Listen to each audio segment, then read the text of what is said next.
Hello everybody, I hope you're all doing fantastically well. It is Connor, we are back here with another episode of the Rumour Mill. What's going on in your world? Let me know in the comment section below. Thank you so much for your engagement, your interaction over the last month and getting into the Christmas period. You guys know what to check out. All the merch is available right now. Link in the description below. My collaboration with Back 4. Limited supplies, everybody. You guys are loving it, which is fantastic to see. Got bonus bits on the Patreon. We did a live stream exclusively for Patreon members who wanted to come on the channel. It was great. Went on for about an hour and it was really enjoyable. We also have a WhatsApp group over there if you guys want to get involved in some bonus content. But without any further ado, everybody, let's get in to today's Leeds United news. So Leeds are consistently rumoured with Dario Șucu. Now, Dario Șucu is playing for Las Palmas along with the great Ollie McBurney, of course. But listen, there's been a lot of rumours linking Leeds United to the Portuguese international. Now, he's a central/defensive midfielder. And do we need to go into anything further when it comes to Șucu? Because it doesn't make a lot of sense. You bring in Kellerer on a free transfer, of which Leeds were panicking a little bit because of the loss of Gruev and the loss of Ampadu, and Leeds needed that defensive resolution. We needed someone who was going to be athletic and physical in that midfield to shore up endgame for Leeds United. We get to that last 12, 15, 10 minutes and Kellerer almost comes on and just calms things down, but his athletic and physical presence, I should say, really aids Leeds United in just being able to take control of the game, but win individual battles in that midfield, maybe when the opposition is coming onto you a little bit stronger. So that's really been beneficial for Leeds United. He seems like a really good presence in and around the place as well. He was going out for dinner with Schmidt and Nonto the other day, and he said he's never experienced a team ethos like it, which is really good. So Leeds going in for another central midfielder/defensive midfielder, for me, doesn't make a lot of sense. Like, why would we do it? Alongside that, you have Ampadu coming back into the fold. Alongside that, you have Gruev probably coming back into the fold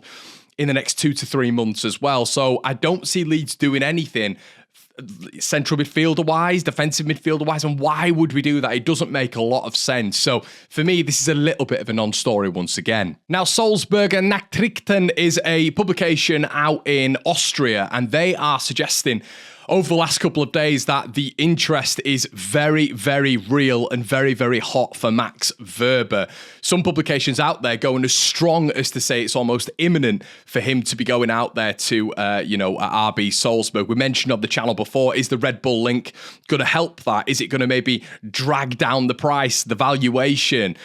It doesn't seem like that's going to happen, but it does feel like in January we're going to get interest from Max Wöber. Mönchengladbach, as I've mentioned on the channel before, according to several reports, even out there in Germany, they're still strong on the centre-back. Obviously, he had so many appearances for them last season. He was such a strong member of that squad, and obviously they went in for him in the summer. But obviously the Austrian native in Max Wöber, who's playing for the national team at this moment in time and doing well, playing in a Ralf Rangnick side, of which his profile and his playing style is probably elevating as well, is going to be subject of interest. Someone of his caliber shouldn't be on the bench for a championship side. Let's be brutally honest. It's not going to help him in terms of, playing for that national side either, because we know that it can be reflective of who you play for, you even getting selected at national team status, especially if the Austrian side is getting better and better under the former Manchester United coach. So, as I say, Salzburger Nachrichten have said that there is going to be a pursuit for Max Wöber in this window, and this has come out today as well. It just seems to be snowballing continuously. You sort of go on the news beat every single day, and it's Max Wöber and it's Salzburg. There's no smoke without fire here. It makes a lot of sense for them. It makes a lot of sense for Leeds United if they can stump up the fee as well. But then what do Leeds do? Do Leeds then go into the market for a centre-back? Do we then think, we've got Ethan Ampadu who can slot in at centre-back, which we've done for so many months now, haven't we, in terms of, we don't need that. There's people suggesting that Pascal can move on to Spurs.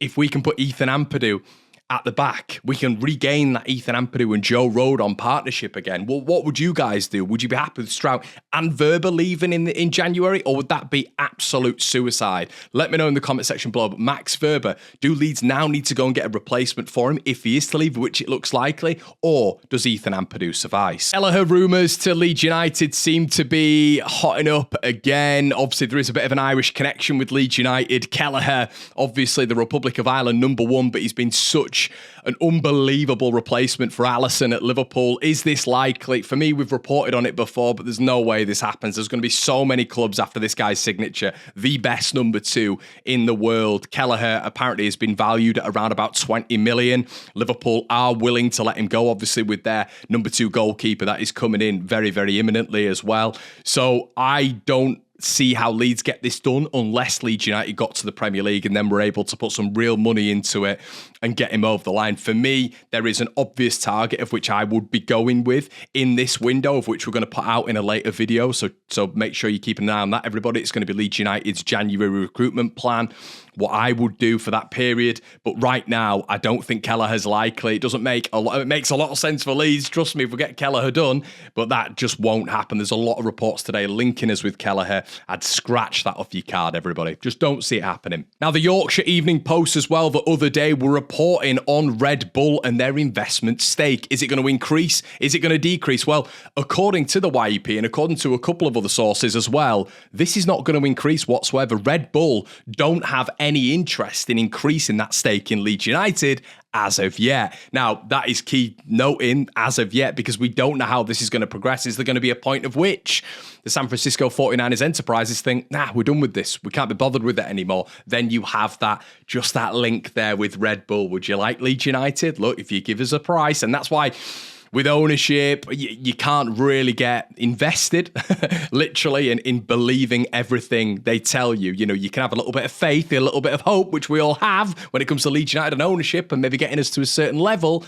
However, you can't really just get fully indoctrinated in the fact that they're going to do everything at the club's best interest. I do have faith in the 49ers, but with Red Bull always being there, even though we know it's a commercial and advertising entity, is there still, at some point, maybe a little bit of leverage there? Who knows? But as of right now, there is no interest whatsoever, apparently, in Red Bull even pursuing an increased stake. And finally, everybody, today as well, I wanted to talk about Patrick Bamford. Now, go to Genoa. Now, listen, Genoa apparently have had a little bit of investment in their setup, which is really interesting when it comes to the January plans. They're looking to invest in a fair few players, and they're looking at players abroad as well. Now, there is a man who is up front for Leeds United, the third choice of which, look, you can have him, guys. Can they cover his wages? Now, the interesting thing about this is obviously links and all this sort of stuff have to happen when it comes to Patrick Bamford. And when news articles are looking at links, what needs to happen? Well, they need to add 1 and 1 and make 2. The wages that Patrick Bamford is on right now is extraordinary for for championship level. He's earning over 3 million quid a year at Leeds United with his current contract, which is 40 plus grand a year. It was 70 grand a year. Let me just say that again. It was 70 grand a year in the Premier League. And Patrick Bamford, you need to find a club. If they're going to take Bamford off our hands, you need to find a club who is willing to take the wage off our hands as well, which if, Bamford is going to have to take a wage cut if he wants to play football, in my opinion, wherever the sort of outlay is, wherever he wants to go or wherever, they're willing to sort of invest in him. Is he good enough to do that? But, we've seen the likes of, Ollie McBurney go abroad to obviously Las Palmas and almost like reignite his career a little bit. When you look at Patrick Bamford, he's nowhere near in terms of comparative level of Ollie McBurney in my opinion. But look, can they revitalise his career? It's a slower pace out in Serie A as well. And with the investment in Genoa right now, could that be a likely source? Would they be willing to almost maybe pay that money? I don't think they will, but they'll offer Patrick Bamford a cut fee.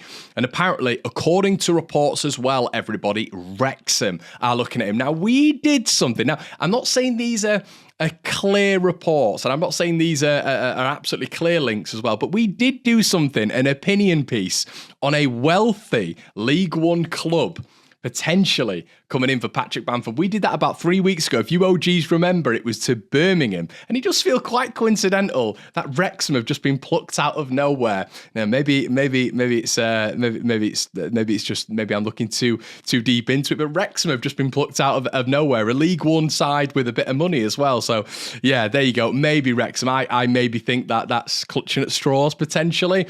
Birmingham, I thought was a little bit of a viable option However, you are clutching at straws. You're looking at teams who maybe can take Pat on loan, pay a little bit of that loan wage structure as well. Probably not an actual transfer deal, albeit I don't think he'd go for that much money. He wouldn't go for that much money because Leeds would think this club is not going to come in, pay the money for Pat Bamford, of which let's say we 5 million, 5, 6, 7 million, and then pay that wage structure on top of it. So Leeds are going to have to reduce that transfer value. That's why I think it's very likely that Leeds are going to let him go out on loan, and potentially you're going to get a wage structure where maybe it's a 50-50 split or a 40-60 split or whatever it may be. And at least for now, it gets Pat Bamford off the wage structure for 6 months maybe, and then if he does well, let's say at a Wrexham, maybe when they get into the Championship, which is looking quite likely, they take a punt on him. Now, we do have to bear in mind as well that when they get into the Championship, if Wrexham do, which it looks like they are going to do at some point, they have to take into consideration FFP as well. Will they be able to spend the money